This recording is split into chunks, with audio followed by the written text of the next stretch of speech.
खसारे में चलने वाली पाकिस्तान इंटरनेशनल एयरलाइंस सालों से अपनी प्राइवेटाइजेशन का इंतजार कर रही है। जब भी पीआईए के निष्कारी का अमल आगे बढ़ता है तो साथ साथ रुकावटों का भी सामना करना पड़ जाता है। बिलाखिर कल पीआईए की निष्कारी के लिए बोली लगने जा रही है। निष्कारी कमीशन ने इब्तदाई तौर पर 6 बोली दहंदगान को अहल करार दिया था, जिनमें फ्लाई जना है, वाईबी होल्डिंग्स प्राइवेट लिमिटेड की सरबराही में एक कंसोर्शियम है, एयर ब्लू लिमिटेड है, पाक एथनॉल प्राइवेट लिमिटेड की सरबराही में एक कंसोर्शियम है, आरिफ हबीब कॉरपोरेशन लिमिटेड है और ब्लू वर्ल्ड सिटी है।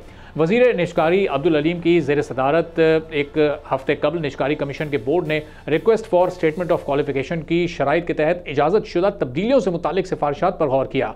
अलीम खान ने कहा कि पीआईए अपने खरीदारों को मुनाफा कमाने का बेहतरीन मौका फराम करता है। इस इदारे में बेहतरीन सलाहियत मौजूद है और इसे सिर्फ ताज़ा सरमायाकारी की ज़रूरत है।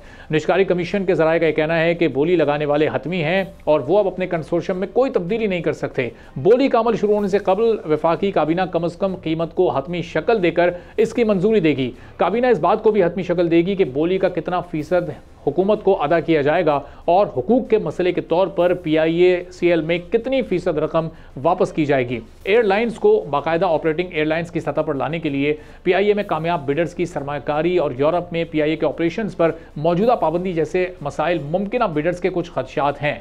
सेक्रेटरी निष्कारी ने कायमा कमेटी को यह भी बताया कि पीआईए की बाई साइड ड्यू डिलिजेंस मुकम्मल होने पर काबीना की मंजूरी के बाद बोली का अमल लाइव मीडिया पर दिखाया जाएगा। पीआईए को 2023 के दौरान 75 अरब रुपए का नुकसान हुआ और पीआईए के वाजिबात बढ़कर 825 अरब रुपए तक पहुंच गए हैं। इस वक्त कौमी एयरलाइन के कुल असासे 161 अरब रुपए के हैं। कल का दिन इस तनाजुर में बहुत अहम है। कल पीआईए के मुस्तकबिल का फैसला हो जाएगा, लेकिन हुकूमत पाकिस्तान को पीआईए की निष्कारी के लिए सिर्फ एक बोली ही मौसूल हुई है, जिससे बहुत सारे सवालात अब जन्म ले रहे हैं। पीआईए की निष्कारी में मजमूई तौर पर 6 कंसोर्शियम खसारे में चलने वाली एयरलाइन की बोली लगाने के अहल थे, लेकिन उनमें से 5 की जानिब से ताहाल कोई रिस्पॉन्स नहीं आया। वजारत निष्कारी के तर्जुमान एहसन इसहाक के मुताबिक वाहिद बिडर ने मंगल की डेडलाइन तक निष्कारी कमीशन में ट्रांजेक्शन के लिए अर्निस्ट रकम जमा करा दी है। बोली लगाने वालों की जानिब से खरीदारी के अमल को मुकम्मल करने और संजीदगी का मुजाहरा करने के लिए अर्निस्ट रकम जमा की जाती है। हुकूमत ने इब्तदाई तौर पर जून तक एयरलाइन की निष्कारी का मंसूबा बनाया था, लेकिन इस मामले में ताखीर की वजह से डेडलाइन को 1 अक्टूबर और फिर 31 अक्टूबर तक बढ़ा दिया गया।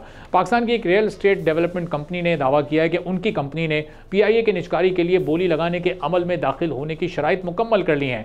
ब्लू वर्ल्ड सिटी के चेयरमैन साद नज़ीर ने यह तस्दीक की है कि उनकी कंपनी हतमी बोली के अमल में दाखिल होने वाली वाहिद कंपनी है। साद नज़ीर ने कहा है कि हमारा ग्रुप इस्लामाबाद इंटरनेशनल एयरपोर्ट के ऑपरेशंस को हासिल करने पर भी गौर कर रहा है, जिसे हुकूमत आउटसोर्स करने का इरादा रखती है।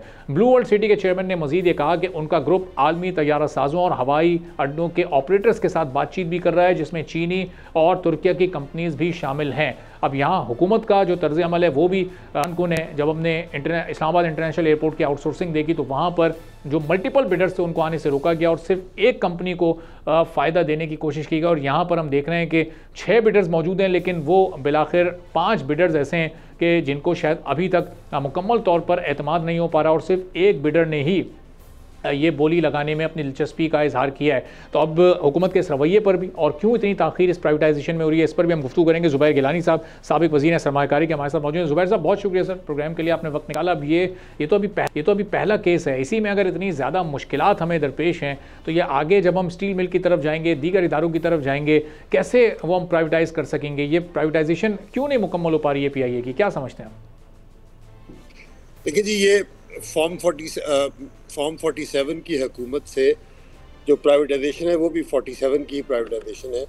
बोली वो लाइव टेलीकास्ट करेंगे और बिडर एक है। वो बिडर भी वो है जिसकी एक रियल एस्टेट हाउसिंग स्कीम है। मुझे नहीं पता वो उनके साथ जो लास्ट, मुझे ये भी नहीं पता कि उन्होंने अर्निस्ट मनी कितनी जमा कराई है, वो भी एक टिकट है।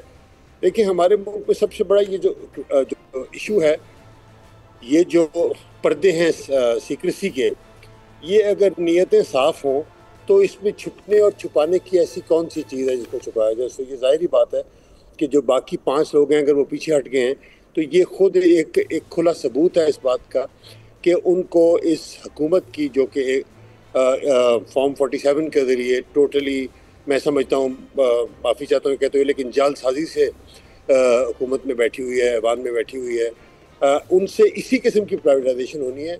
हालांकि मैं पहले भी कह चुका हूँ कि अज़ खुद प्राइवेटाइजेशन इंतहाई ज़रूरी है, बिल्कुल होनी चाहिए, क्योंकि हमारे मुल्क में हमारी सरकार का कोई काम नहीं है कि वो कारोबार करे।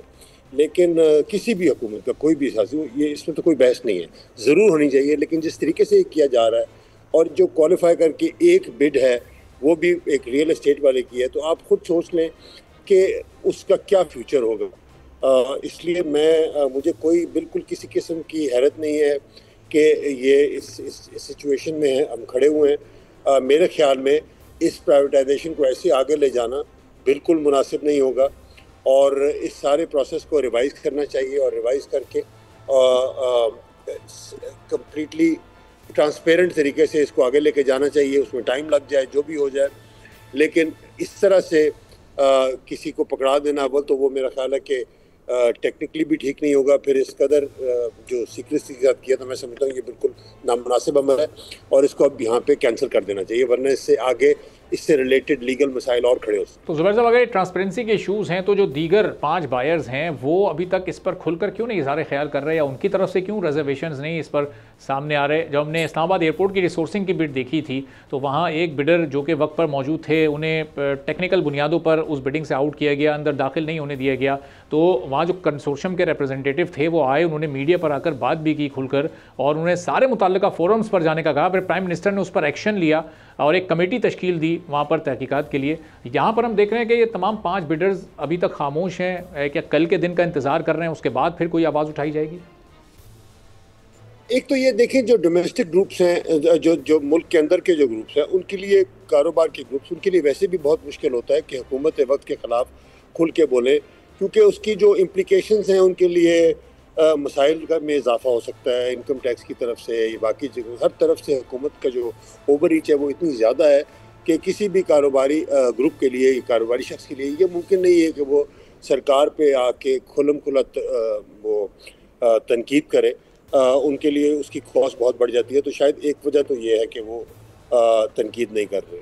दूसरी बात, मैं ये इस्लामाबाद एयरपोर्ट की प्राइवेटाइजेशन के हवाले से कहना चाहूँगा कि जब हमारी हुकूमत थी तो काबीना ने एक कमेटी बनाई थी जिसका मैं चेयर था और हमने फॉरेन अकाउंटिंग फर्म्स के साथ, कंसल्टिंग फर्म्स के साथ बैठ के मिलकर स्टडी की थी और मैंने काबीना को ये प्रेजेंटेशन दी थी कि देखें, इन मौजूदा हालात में ये एयरपोर्ट जो कि रेवेन्यू साइड पे और कॉस्ट साइड पे इनमें कोई बहुत ज़्यादा इनएफिशिएंसी नहीं है, इनको इस वक्त चंद डॉलरों के लिए बेच देना बिल्कुल ऐसे होगा जिस तरह वो अंग्रेज़ी में कहते हैं फैमिली सिल्वर को फायर सेल वैल्यू पे बेच देना।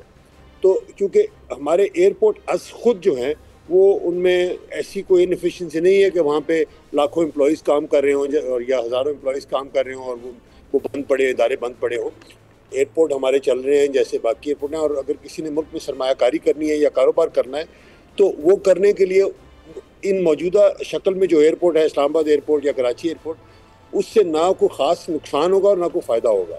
तो हम ओवरऑल इन्वेस्टमेंट क्लाइमेट जब तक बेहतर नहीं करेंगे और तब तक जो है इन औने पौने दामों पे बेच देना इन एयरपोर्ट्स को, मेरा ख्याल है ये मुनासिब नहीं होगा। उस वक्त हमारे पे भी प्रेशर था, यही प्रेशर थे, लेकिन हमने रेजिस्ट किया और हमने उसको, उस ट्रांजैक्शन को सिर्फ मना कर दिया, शेल्फ कर दिया। आज ये कर रहे हैं, ये बिल्कुल ऐसी इस तरह की और भी ट्रांजैक्शंस हैं कि डॉलर टर्म में अगर आप देखें तो ज़ाहिरी बात है अब तो हालात और ख़राब हैं। लेकिन फिर भी मैं ये समझता हूँ कि इस प्रेशर में आके कि हमें प्राइवेटाइजेशन करनी है, हम रियल एस्टेट प्राइवेटाइज ना करें, हम उन बिजनेसेस को, स्ट्रेटेजिक बिजनेस को प्राइवेटाइज करके उन लोगों को दें जो उन बिजनेसेस को टर्न अराउंड करेंगे और ये बहुत ज़रूरी है।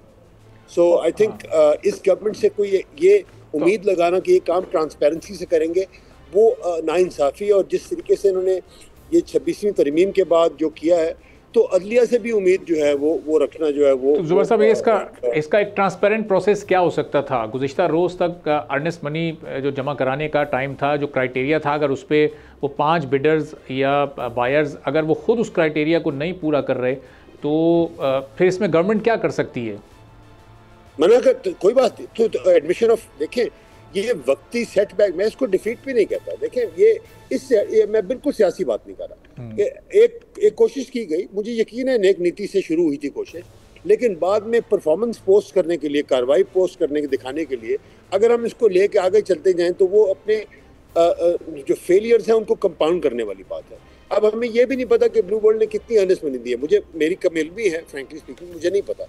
लेकिन सिर्फ ये खुद ये बात कि ये ओपन नहीं है, पब्लिकली हर आदमी को नहीं पता ये निशानदही कर रहा है उस माइंडसेट की तरफ जो कि सीक्रेसी और वो उन चीज़ों में खाम में इस पे बादल जो है शकूक के बादल डालने वाली बात है, छाने वाली बात है।